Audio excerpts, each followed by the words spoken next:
Bonsoir et bienvenue dans l'édition spéciale de TV78. Nous sommes le vendredi 16 octobre et voici les titres. À partir de samedi 17 octobre, 0h, le couvre-feu annoncé par Emmanuel Macron débute de 21h à 6h du matin. Interdiction d'être dans la rue sauf exception. Pour cela, il faudra se munir d'une attestation comme pendant le confinement. Précision et réaction d'élus, professionnels et policiers dans les Yvelines. À ce sujet, nous recevrons le maire d'Hiver droite de Poissy, Carl Olive, pour parler de l'implication des élus locaux dans le couvre-feu. Dans l'actualité également, la brigade cynotechnique des pompiers des Yvelines est en formation à l'École nationale vétérinaire d'Alfort. Objectif que leurs chiens puissent détecter le Covid-19 en sentant les personnels, une première en France. Nous recevrons également l'adjudant-chef David Heuillet, sapeur-pompier au centre de secours de Plaisir, dans le groupe de reconnaissance et d'intervention en milieu périlleux le Grimpe. Après l'explosion du port de Beyrouth au Liban, il est allé sur place, retour d'expérience. Dans l'actualité, Emmanuel Macron a annoncé les nouvelles mesures pour lutter contre la propagation du coronavirus mercredi dernier. Grégory Canalé fait le point sur la principale annonce, le couvre-feu. Ça y est, le couvre-feu débute ce week-end en Ile-de-France et dans les Yvelines, dès samedi 0h, un couvre-feu d'une durée minimum de 4 semaines et qui sera effectif de 21h à 6h du matin. Dans cette plage horaire, vous devrez être obligatoirement chez vous, sauf motifs dérogatoires. Ces motifs, les voici: pour des raisons sanitaires ou pour se rendre auprès d'un proche dépendant, pour des raisons professionnelles, si vous vous rendez ou que vous rentrez de votre lieu de travail, pour un voyage, le billet de train ou d'avion dans ce cas-là fait foi. Enfin, pour sortir aussi votre animal de compagnie et pour justifier de cette sortie, le gouvernement ressort des oubliettes la fameuse attestation de déplacement dérogatoire.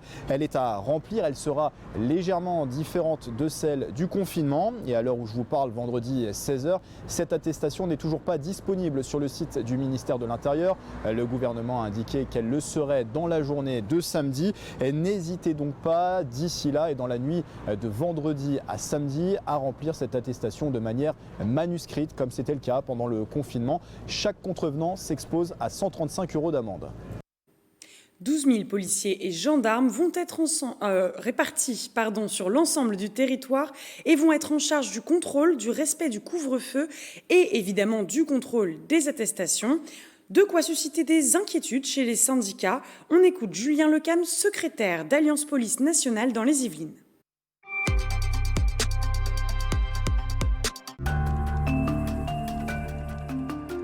Pour l'instant, on a beaucoup d'interrogations, hein. On n'a toujours pas de consignes dans les services. Mes collègues sont très sceptiques, hein. On espère avoir des instructions fermes cette fois-ci et d'arrêter le laxisme, hein, notamment les consignes qu'on avait eues lors du dernier confinement, hein, avec des consignes de ne pas aller dans certains quartiers difficiles.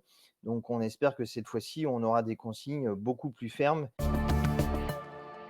Le souci, c'est qu'on est dans un créneau horaire, c'est là où on a le moins d'effectifs. On n'a que 400, un peu plus de 450 effectifs en brigade de nuit sur le département, ce qui est très peu, hein, parce que si vous enlevez malheureusement les malades qui seront forcément touchés par aussi le Covid-19, on est sur ce créneau horaire où on a le moins d'effectifs sur le département. Et donc, on pense qu'il y aura de nombreux décalages de fonctionnaires de jour qui iront renforcer nos collègues de nuit. Oui, surtout que dans les Yvelines, il faut rappeler que lors du dernier confinement, on a eu des périodes de violences urbaines très violentes, hein, avec, je vous dis, des quartiers, où mes collègues avaient pour instruction de ne pas intervenir et de ne pas aller patrouiller. Donc si vous voulez, on espère enfin que le gouvernement donnera des instructions, des moyens à mes collègues et que surtout, les tribunaux suivront et mettront des peines exemplaires aux personnes qui ne respectent pas le confinement ou qui, s'en prennent à mes collègues, durant cette période. Le couvre-feu sera-t-il bien respecté? On vient de l'entendre, des inquiétudes du syndicat de policiers Alliance. Au niveau des maires aussi, le doute subsiste quant à l'application d'une telle mesure. C'est le cas du maire de Trappes, Ali Rabet. Il est l'invité de Nicolas Kirillovitz dans l'hebdo politique dimanche sur Radio Sensation. On a vu dans certaines zones qu'on appelle tendues, certains quartiers difficiles, à la fin du confinement, des problèmes du fait notamment du confinement. Est-ce que vous pensez que ça va être difficile à appliquer dans ces zones précisément et peut-être à Trappes de faire respecter ce couvre-feu entre 21h et 6h? Est-ce que vous redoutez ça, vous? Ça ne sera pas simple, honnêtement.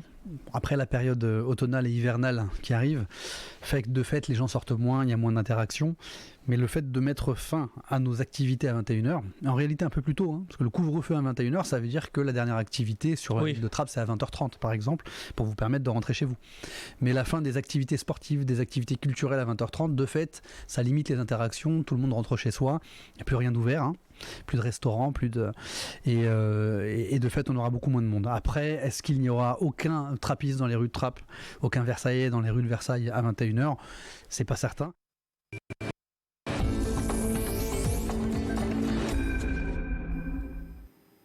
Bonsoir et bienvenue Carl Olive, vous êtes le maire de Poissy et vous êtes avec nous ce soir pour parler de l'annonce de ce couvre-feu qui débute ce week-end. Est-ce que, comme la présidente de la région Île-de-France, Valérie Pécresse, vous pensez que le couvre-feu était la seule solution possible pour endiguer la propagation du virus ? Bonsoir Éléonore et merci pour cette invitation. Écoutez, on le saura finalement dans 4 semaines à l'issue du couvre-feu. On est dans un état de frustration au même titre que lors du confinement et des 6 semaines de confinement. La vérité, c'est que la peur n'évite pas le danger. Et quand on voit aujourd'hui la propagation du virus, il fallait prendre des décisions qui sont parfois des décisions draconiennes. Et rappelons que ce n'est pas le virus qui circule, ce sont les hommes et les femmes qui font circuler le virus. D'accord. Et est-ce que, comme certains de vos collègues maires, je cite Arnaud Péricard par exemple, le maire de Saint-Germain-en-Laye, préférait que le couvre-feu soit plutôt décalé de 21h à 22h. Écoutez-le, du coup on a aussi la réaction de Pierre Bédier, président du département, qui est lui aussi de cet avis. Écoutez-le au micro de Nicolas Kirilovitz. Pour être très honnête, je trouve que c'est un premier réflexe, hein, je ne suis pas un grand expert, mais je pense que si on avait fait un couvre-feu à 22h, ça aurait permis de maintenir une certaine activité dans la restauration, parce que 21h, ça me paraît difficile, délicat. Ça aurait aussi, pour les grands banlieusards que nous sommes, facilité le retour au travail, hein, parce qu'il y a des gens qui rentrent après 21h et qui s'en inquiètent. Donc, bon, je pense qu'il fallait une mesure de couvre-feu puisqu'il y a manifestement un problème de relance de l'épidémie. Est-ce que les modalités sont justes? Sans doute eût-on pu imaginer un autre horaire. Est-ce que donc vous aussi vous préfériez que le couvre-feu commence à 22h plutôt qu'à 21h? Bon, moi, je crois, à partir du moment où la décision a été prise, il faut la respecter. Évidemment, encore une fois, c'est un événement qui va frustrer les commerçants, les restaurateurs, parce que typiquement, leur premier service est lui aussi annulé. Maintenant, ici, à Poissy, il se trouve que j'ai pris une décision à la mi-septembre qui était d'interdire la vente de l'alcool après 20h sur l'espace public, notamment avec les commerces de proximité. Pourquoi j'ai pris cette décision? Et peut-être que ça mène aussi à prendre ce type de décision. Tout simplement parce qu'on crée des clusters et qu'on s'apercevait qu'à Poissy, après 20h, un certain nombre de jeunes, de moins jeunes d'ailleurs, se retrouvaient sur la place publique, près de la Seine, pour profiter du bon moment. Depuis que j'ai pris cette décision, il y a 3 fois moins de rassemblements. Alors c'est vrai que c'est compliqué pour les restaurateurs. On aurait tous aimé que ce soit même 22h. On aurait tous aimé aussi, et j'ai une pensée pour, on va peut-être y venir, Éléonore, notamment sur les événements culturels. Ma programmation de théâtre, il y a 10 jours, nous recevions Christophe Maé. Il y avait 1000 personnes, ça s'est très bien passé. Port du masque obligatoire, respect de toutes les gestes barrières. Et pourtant, aujourd'hui, il va falloir avancer effectivement ces événements, peut-être les décaler le dimanche, ce qu'on appelle en matinée, en après-midi. Les intermittents du spectacle, il faut penser aussi à eux, ça va être très compliqué pour ce type de corporation. Maintenant, je m'aperçois que la France n'est pas un microclimat. Ce qui se passe en France s'est passé en Allemagne et qu'en France, aujourd'hui, on a 800 000 cas désignés. Il y en a 400 000 depuis le début de l'épidémie en Allemagne, et on voit bien qu'il se passe quand même quelque chose au travers du monde. L'Espagne a confiné, le Canada confine, la Nouvelle-Zélande a confiné également. Donc il fallait des mesures qui soient des mesures draconiennes, et encore une fois, croisons les doigts pour que d'ici 4 semaines, eh bien, nous puissions reprendre une vie entre guillemets normale. Donc pour vous, c'est non, pas à 22h, vient 21h, on reste comme ça. Écoutez, jusqu'à preuve du contraire, le président de la République a pris cette décision, et je ne suis pas certain, pour avoir eu les services du ministère de la Culture, que cette décision soit malheureusement contre-indiquée. Sur un autre sujet, donc toujours sur ce couvre-feu, est-ce que les maires qui vont être chargés du coup de faire respecter ce fameux couvre-feu en ont les moyens? Est-ce que le ministre de l'Intérieur doit mettre à votre disposition des forces supplémentaires, ou est-ce que avec votre police municipale, ça va faire le job? Alors, moi, très honnêtement, ma police municipale, mes 44 agents de police municipale qui font un travail remarquable, n'ont pas vocation à se retrouver derrière chacun des habitants pour voir si, après 21h, il est rentré à la maison, il a terminé son dîner. Moi, je remercie le ministre de l'Intérieur de mettre à disposition des forces supplémentaires, parce que dans les priorisations qui sont les miennes, moi, je préfère que mes policiers municipaux soient vraiment affectés à la lutte des incivilités au quotidien. On a fait une opération pour chasser les poids lourds en transit. On a aussi des problèmes d'incivilité, de délit dans les quartiers. La place de ma police municipale, elle est là. Elle est vraiment pour respecter ce plan de prévention des risques urbains. Ça va être très compliqué. C'est pour ça que je pense qu'il faut aussi responsabiliser les Français. Encore une fois, c'est pas des décisions qui sont prises par gaieté de cœur. C'est simplement de la responsabilisation pour reculer une épidémie, un virus qui tue des vies. Il y a 31 000 âmes qui sont parties depuis le début de l'épidémie. Et justement, toujours au sujet de la sécurité et des forces de l'ordre, vous plaidez pour un renforcement du pouvoir des maires en matière de sécurité, justement. Ne serait-ce pas le moment d'en parler ? Écoutez, ça fait déjà quelques années que j'en parle, et c'est pas pour rien si on a mis en place un plan de prévention des risques urbains, encore une fois à Poissy, pas depuis 3 semaines, depuis 2015, donc ça fait plus de 5 ans. Oui, moi je souhaite que le pouvoir des maires soit élargi. Typiquement, hier, on fait une opération pour contrôler des poids lourds qui n'ont rien à faire à Poissy. J'ai pris des arrêtés pour le non-respect des plus de 3,5 tonnes. Il y a 75% des contrôles qui ont eu lieu hier qui démontrent que les poids lourds n'ont rien à faire dans la ville. Quand on les verbalise aujourd'hui, l'amende est à 35 €, minorée à 22 € si ces personnes les paient dans les 3 jours. Ce que je souhaite, c'est qu'on élargisse ce pouvoir et que ce pouvoir passe à 400 €. Là, ce serait dissuasif. De la même manière que ici, sur la place publique, quand je vais, grâce aux caméras de vidéoprotection, interpeller un individu en flagrant délit de graffiti, par exemple, ou de vol à l'étalage, qu'on puisse tout de suite réagir et tout de suite le verbaliser, ce qui n'est pas le cas aujourd'hui. Il faut interpeller l'individu, l'emmener à la police nationale, porter plainte, et ensuite c'est la justice qui prend le relais. La vérité, c'est qu'on souhaite que ça aille plus vite, et j'ose espérer que Gérald Darmanin, avec lequel j'ai déjeuné, je me suis entretenu sur le sujet, aille dans ce sens. Dernière question, vous avez publié un tweet très favorable au report des élections départementales et régionales. Le président a justement annoncé qu'une commission serait créée avec l'ensemble des partis pour évoquer ce sujet et notamment ce report.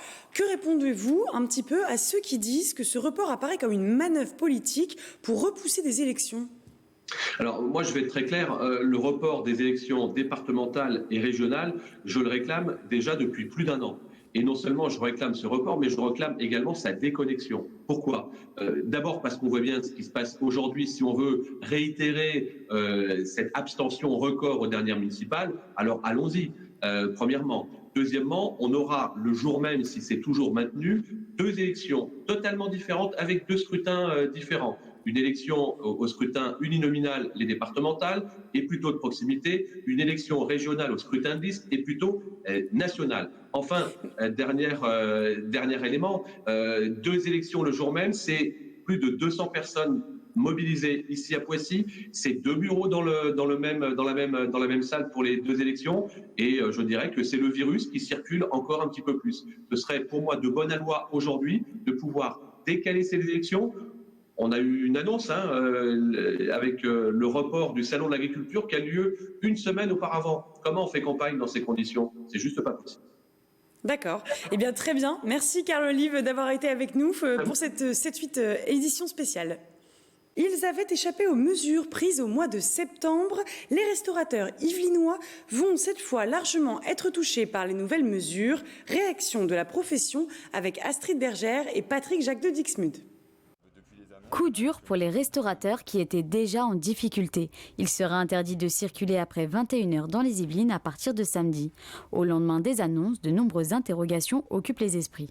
Ça va être compliqué, ça on verra qu'à partir de la semaine prochaine comment ça on va le gérer, comment seront les gens, s'ils seront toujours présents déjà d'une part, et comment ils partiront. Une fermeture à 21h qui aura des conséquences sur la gestion du personnel. Puisqu'on va perdre 4 heures le soir, donc évidemment il y aura des gens en chômage partiel. À Jusier, dans ce restaurant, les clients viennent d'habitude vers 20h30. Cette fois, pas le choix, il faudra adapter le service du soir. On va commencer à partir de 18h. Alors, est-ce qu'il va y avoir du monde ou pas? Je ne suis pas convaincu. Mais voilà, de 18h jusqu'à 20h, on va dire, jusqu'à 20h, pouvoir prendre des tables. Dernière table à 20h, le temps que les gens puissent manger et tout. Et qu'en gros, à 20h45, 20h50, que le service soit terminé, quoi. Les propriétaires de l'atelier de Gaëtan ont perdu presque 100 000 € de chiffre d'affaires cette année, une perte considérable pour une petite structure comme celle-ci. Ce qui correspond à nos 3 mois de fermeture, plus une grosse partie traiteur que nous avons aussi en moins, parce que sur l'événementiel, en ce moment, nous n'avons quasiment plus rien, quoi. Les restaurants qui comptent moins de 50 salariés pourront compter sur le fonds de solidarité à partir de 50% de perte de chiffre d'affaires. L'aide pourra aller jusqu'à 10 000 €. Le monde de la culture est lui aussi impacté par les annonces du chef de l'État. Un nouveau coup de massue pour les salles de spectacle et cinéma qui commençaient timidement à reprendre. Pour l'heure, les acteurs culturels locaux entendent se mobiliser pour maintenir une offre et rester ouverts. Entre adaptation des horaires et reports, c'est un vrai casse-tête pour les salles de spectacle et cinéma. Ils n'ont eu en plus que 48 heures pour réagir. L'exemple du théâtre Coluche à Plaisir avec la directrice Florence Camoin. Là, la saison en cours, celle qui vient de commencer en septembre, tout aura lieu. S'il faut reporter, on reportera. Mais les gens pourront voir tous les spectacles qu'on a proposés. On n'en aura pas d'autres tant que ceux-là n'auront pas été vus. Là, pour l'instant, les consignes du gouvernement, c'est simplement couvre-feu à 21h. On jouera plus tôt et je suis sûre que les gens vont venir et qu'ils seront très contents de pouvoir continuer à venir au théâtre, même un peu plus tôt dans la soirée. Anne Hidalgo, maire de Paris, et Roselyne Bachelot, ministre de la Culture, plaidaient pour une dérogation qui permettait de quitter les salles de spectacle et de cinéma à 21h. Vendredi, le Premier ministre Jean Castex a déclaré qu'il n'y était pas favorable.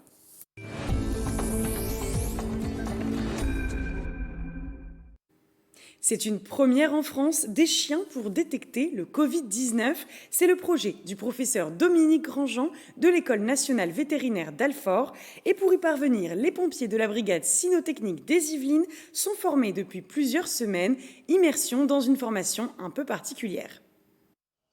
Ils s'appellent Horty, Oscar, Oxmo, Leiko ou encore Jinko. Ils seront bientôt des chiens détecteurs de Covid-19. D'ici 2 semaines, ils auront terminé leur formation à l'École nationale vétérinaire d'Alfort, tout comme leur maître, pompier de la brigade cynotechnique des Yvelines. Initialement, ces pompiers et leurs chiens sont spécialisés dans la recherche de personnes égarées ou de personnes ensevelies. L'objectif de ce nouvel apprentissage, détecter le coronavirus en reniflant. On apprend aux chiens à mettre le nez dans des cônes olfactifs. Dans ces cônes olfactifs, on va mettre des prélèvements de sueur axillaire, donc c'est-à-dire des sueurs sous les aisselles, dans les cônes, de telle façon à ce que les chiens puissent définir si c'est un prélèvement positif ou un prélèvement négatif. Cette formation intervient dans le cadre du programme Noasis, dirigé par le professeur Dominique Grandjean et en collaboration avec l'université Saint-Joseph de Beyrouth au Liban. Créé il y a 2 ans avec son équipe, le professeur travaillait avec les chiens sur la détection médicale, notamment du cancer du côlon. Aujourd'hui, avec la crise sanitaire, son programme a pris une autre tournure. Je me souviens début mars en réunion dans mon bureau et Riyad Sarkis, qui est professeur à l'université de Beyrouth, et Clotilde Julien, là, qui est la coordinatrice en fait, du programme Nosaïs, ils m'ont poussé dans mes derniers tranchements en me disant on devrait essayer. C'est le démarrage de ce que j'appelle l'aventure chien Covid, parce que depuis, ça a pris une ampleur à l'international surtout, qui est quand même assez extraordinaire. Cette formation est donc une première en France, mais aussi une première pour les chiens des pompiers yvelinois. Il a forcément fallu un petit temps d'adaptation. On a l'habitude d'avoir des chiens qui sont libres, sans contrainte à courir, je dirais un petit peu partout, bien sûr sous notre contrôle. Et là, on leur demande de mettre le nez dans les cônes. C'est quelque chose de très très précis, de très contraignant pour eux par rapport à ce qu'ils font d'habitude. Donc au début, c'est vrai qu'ils étaient un petit peu, on va dire, excités, même si c'est pas vraiment le terme exact. Et ils se sont vraiment tous posés. Les chiens devraient bientôt être opérationnels. Cela permettrait à terme de diminuer les tests PCR effectués sur les pompiers yvelinois. Bonsoir et bienvenue, adjudant-chef David Heuillet. Vous êtes pompier professionnel au SDIS 78, affecté au centre de secours de Plaisir. Vous faites partie également du groupe de reconnaissance et d'intervention en milieu périlleux. Alors on appelle ça le GRIMP, c'est ça ? C'est ça, tout à fait. Vous êtes avec nous aujourd'hui pour parler de votre intervention suite aux explosions dans le port de Beyrouth au Liban le 4 août dernier. Des explosions faisant plus de 190 morts et des milliers de blessés. Également, plus de 85 000 locaux ont été endommagés. Vous êtes arrivé sur place, vous, le 24 août. D'abord, quel a été un petit peu votre sentiment en arrivant sur place ? Alors, sur place, on a vu ce qui s'était passé à la télé. Et c'est vrai qu'une fois sur place, on voit vraiment l'ampleur des dégâts. On se dit, bon, il y a beaucoup de travail. Et on ne sait pas trop par où on va commencer, quoi. Alors, sachant que proche du sinistre, tout est détruit. Il ne reste vraiment plus rien. Donc nous, on s'est vraiment focalisé sur les quartiers vraiment touchés, où il y a les habitations, quoi, essentiellement, quoi. Et quel est votre rôle, du coup, en tant que pompier du GRIMP dans une intervention telle que celle-ci ? Alors, nous, notre champ d'application au GRIMP, c'est on intervient à la base là où les moyens traditionnels des sapeurs-pompiers sont limités et où les moyens aériens ne peuvent pas accéder. Donc nous, c'est là qu'on intervient sur les opérations diverses et les évacuations de victimes. Donc là, vraiment au Liban, on était vraiment dans le cadre d'opérations diverses sur ces bâtiments. Et vous êtes parti combien de temps ? Vous êtes resté combien de temps sur place ? Nous sommes restés 12 jours. 12 jours, d'accord. Et comment ça s'est passé ? Quelles est un petit peu les missions précises que vous deviez effectuer sur place ? Alors la première des missions, et ça c'était vraiment un travail qu'on a eu avec la municipalité de Beyrouth et les architectes, on a priorisé, et la première c'était de remettre en service l'hélisurface de l'hôpital Saint-Georges de Beyrouth, très rapidement, parce que l'hélicoptère de l'armée libanaise l'utilise au quotidien. Donc c'était l'une des priorités. Et puis après, c'était d'intervenir sur les bâtiments d'habitation. Vous êtes affecté dans les Yvelines, au centre de secours de Plaisir. Tout à fait. Cela vous arrive souvent de partir à l'étranger comme ça pour une intervention ? Alors là c'était vraiment une première, et notamment pour le GRIMP, parce qu'il est toujours associé à un dispositif, et notamment avec le sauvetage des blêments. On intervient essentiellement, surtout en France, lors des catastrophes, donc les tempêtes, comme celle de 99, ou là, les récents coups de vent qu'on a pu avoir, quoi. Merci pour ces précisions, adjudant-chef David Heuillet, et d'avoir été avec nous sur ce plateau aujourd'hui pour cette édition spéciale. Une dernière actualité avant de refermer justement cette édition spéciale. Il marche vers l'Élysée. À l'appel de collectifs et d'associations, des sans-papiers se mobilisent. Ils sont partis de plusieurs grandes villes de France avec pour but d'arriver à Paris pour une grande manifestation samedi 17 octobre. Répartis par région, les sans-papiers du Grand Ouest sont partis jeudi 15 octobre de Versailles et sont allés jusqu'à Plaisir, là où se trouve le centre de rétention administrative des Yvelines. Ils ont expliqué leurs revendications à Patrick Jacques de Dixmude. La régularisation sans exception de tous les sans-papiers dans toute l'étendue du territoire national, la fermeture des centres de rétention administrative et un logement pour toutes et pour tous. C'est ça les 3 points de revendication. Et nous avons aussi une lettre à le lire à M. Macron. Et sachant que cette lettre elle a été rédigée par tout l'ensemble des collectifs de soutien aux sans-papiers qui participent à cette marche. C'est d'abord une affirmation de l'existence de toutes ces personnes qui sont là, qui vivent avec nous, qui vivent au milieu de nous, qui travaillent, qui essayent de survivre, de faire vivre leur famille. Et donc c'est déjà quelque chose qui soit visible, qu'on comprenne les difficultés qui sont les leurs. Le parcours final de la place de la République jusqu'à la Concorde à Paris avait été déposé il y a des semaines pour cette manifestation, mais le préfet de police a notifié mardi dernier un arrêté pour l'interdire. C'est déjà la fin de cette émission spéciale. Merci de l'avoir suivi. L'information revient lundi à 18h dans le 7-8 journal présenté par Grégory Canalet. D'ici là, vous pourrez nous retrouver sur notre site internet tv78.com ou bien sur notre application mobile TV78. Et je vous souhaite un très bon week-end et une très belle soirée.